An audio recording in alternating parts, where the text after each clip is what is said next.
Kulo ya kulo. Kulo ya weh.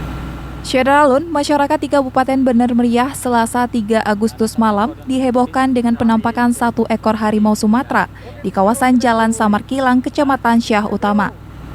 Turun. Ya. Berdasarkan informasi warga, harimau Sumatera terekam kamera handphone milik penjaga alat berat yang sedang membangun proyek Jalan Multi-Year Samarkilang Pondok Baru.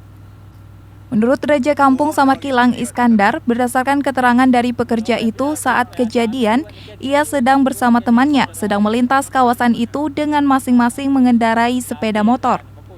Namun, di tengah perjalanan, tiba-tiba mereka dikejutkan dengan penampakan satu ekor harimau liar. Si penjaga alat berat sempat merekam penampakan harimau Sumatera menggunakan handphone miliknya. Setelah 1 menit merekam video, harimau itu sedikit bergerak. Spontan si penjaga alat berat langsung kabur meninggalkan lokasi dengan menumpangi kendaraan temannya. Sementara sepeda motornya sampai pagi ditinggalkan begitu saja di lokasi penampakan harimau.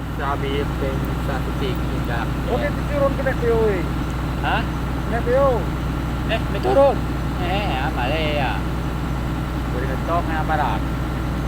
Kami rumah ketramannya kulit dari ini loh. Nah, ini apa yang Oh, anda lagi pas liwat motor ya? Kuno may penyakit, sa amin liwan, di man liwan niya turun, ni motor awe. Motor liwan ya. Sana po. Nyakit, ayan, mag-coaching na yan. Mag-coaching dito sa sana. Nak, ini ya. Puro pem dango ya, spot ni. Oh ya, kulo ya, wait! Ada dia! Kulo ya! Dari Bener Meriah, Budi Patria, Serambi On TV.